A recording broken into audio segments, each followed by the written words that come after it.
Hello दोस्तों, आज का हमारा टॉपिक है 2024 का इलेक्शन। जैसा कि हम सभी जानते हैं कि 18वीं लोकसभा चुनाव का आगाज़ हो चुका है और वोटिंग पड़ने भी स्टार्ट हो गए हैं। मैं वीडियो देर से बना रहा हूँ, हालांकि इसके वोटिंग तो 19 अप्रैल से ही चालू हो गए हैं, जो कि 1 जून तक चलेंगे। 19 अप्रैल से टोटल 7 फेज़ में ये जो वोटिंग है वो पड़ना है।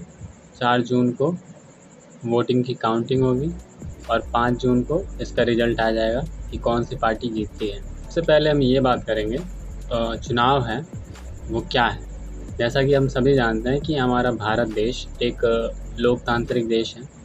यहाँ पे जनता अपनी सरकार चुनती है, जनता अपनी प्रतिनिधि चुनती है। पहले जनता अपने प्रतिनिधि को चुनती है, फिर वो प्रतिनिधि देश के प्रधानमंत्री को चुनते हैं।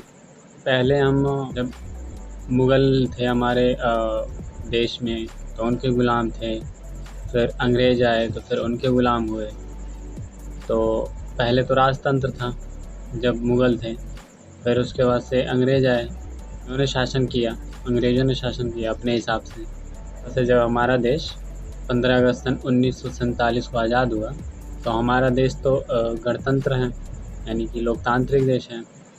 तो यहाँ पे चुनाव होने भी आवश्यक है। और जैसा कि हमारा संविधान जब बना था तो उसमें आर्टिकल 324 से लेके आर्टिकल 329 तक हमारे इलेक्शन कमीशन के बारे में बताया गया है, जो कि पूरे भारत में चुनाव को करवाता है। अब हमारा देश तो लोकतांत्रिक है, तो हमारे देश में चुनाव होना भी जायज़ है और होना भी चाहिए। तभी तो हम अपने प्रतिनिधि को चुन पाएंगे कि हमारा देश का जो है नेतृत्व किसके हाथ में होना चाहिए। तो ये सबसे अच्छी बात है कि जो देश लोकतांत्रिक होता है, क्योंकि वहाँ पे जनता को चुनने का मौका मिलता है हर 5 सालों में। ना कि ऐसा नहीं है राजतंत्र है कि एक बार जो राजा बन गया फिर उसकी पीढ़ी दर पीढ़ी बनती चली जाती है, और वो चाहे अच्छा करे या फिर बुरा करे, सहना पूरे जनता को ही पड़ता है। जैसे नॉर्थ कोरिया को ले लीजिए, वहाँ पे तो केवल वही है, एक ही अपना राजा है, वही अपना डिक्टेटरशिप चलाता है। तो इसलिए लोकतंत्र वाले देश में चुनाव एक बहुत बड़ी चीज़ होती है और इसका सबको सम्मान करना चाहिए और इसमें भागीदारी होना चाहिए वोटिंग में। मैं सबसे कहना चाहूँगा, जितने भी लोग वीडियो देख रहे हैं या फिर जितने भी लोगों के पास वीडियो जाएगी, तो वैसे तो हम मतलब पूरा देश, किसी भी पार्टी के बारे में या फिर कोई भी सरकार हो, सबको हम सभी लोग कमियां निकालते फिरते हैं या बुराई करते रहते हैं कि ये पार्टी ऐसी है, ये सरकार ऐसी है, इन्होंने ऐसे किया, इन्होंने वैसे किया। देखिए, उसमें तो हम कुछ नहीं कर सकते। अगर कोई पार्टी सत्ता में है और वो अपनी मनमानी कर रही है, उस तक आवाज़ पहुंचाने के लिए बहुत पापड़ बेलने पड़ते हैं और शायद ही आपकी आवाज़ वहां तक पहुंचे, क्या पता बीच में ही दबा दी जाए। बट हमारे लोकतंत्र वाले देश में सबसे अच्छी और सबसे बड़ी चीज़ यही है कि हमें वोटिंग का अधिकार है और हम वोट करके अपने मनपसंद प्रतिनिधि को चुनते हैं और देश का नेतृत्व उसके हाथों में रखते हैं। इसलिए हम सालों साल केवल बुराइयां करते रहते हैं पार्टियों की, और 5 साल में हमें एक बार वो अधिकार मिलता है कि हम कुछ कर सकें। और आप सोचिए कि एक बहुत बहुत बड़ी सरकार या फिर बहुत बड़ी पार्टी को केवल हम एक उंगली के बल पे उस सरकार को हिला सकते हैं। तो मैं कहूँगा कि आप इस उंगली का उपयोग करें और 5 साल में एक बार हमें मौका मिलता है इसका, तो इसका सदुपयोग ज़रूर करें और वोट ज़रूर करने जाएं, क्योंकि ये हमारा अधिकार है। और अगर हम इसका उपयोग नहीं करेंगे, देश है उसको एक तरीके से हम के नागरिक कहने लायक नहीं रहेंगे, क्योंकि हम सालों साल केवल पार्टियों को बुरा भला कहते रहें और जब हमारा टाइम आए तो हम उसके लिए कुछ करें ही ना, तो फिर किस बात के हम सिटीजन हैं। तो हम आते हैं इलेक्शन कमीशन पे। जो कि हमारा 2024 का 18वां लोकसभा का चुनाव करवा रहा है। ये 7 चरणों में होना है, 19 अप्रैल से लेके 1 जून तक। वैसे हमारे जो नेशनल पार्टीज़ हैं वो 6 नेशनल पार्टीज़ हैं, जिनको मैं स्क्रीन पे लगा रहा हूँ, आप देख लीजिए।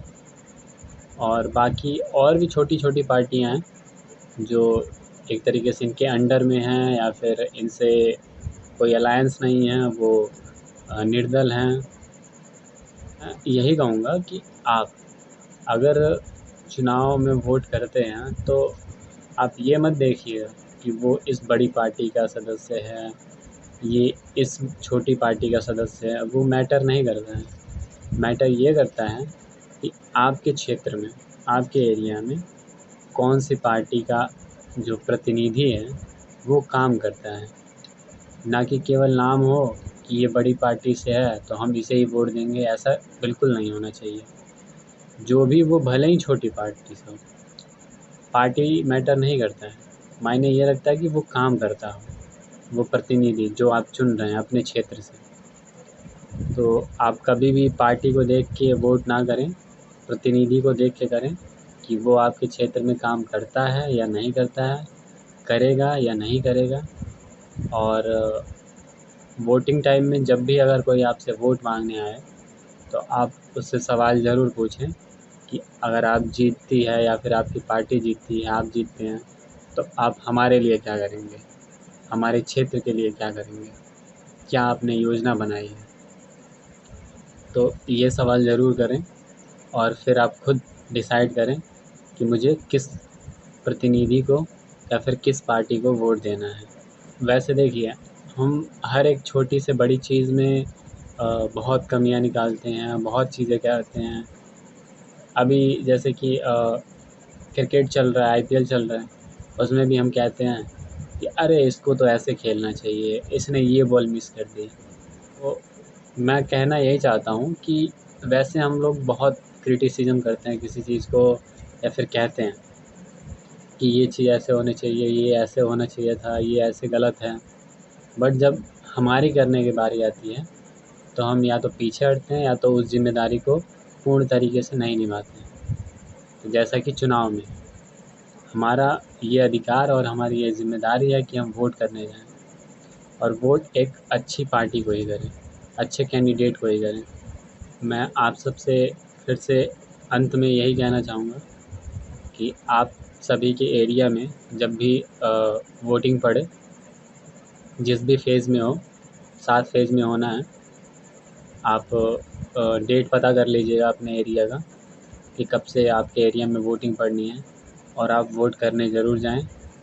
और ये आपका अधिकार है और आप अपनी एक उँगली से देश का भविष्य शायद बदल सकते हैं। धन्यवाद वीडियो देखने के लिए।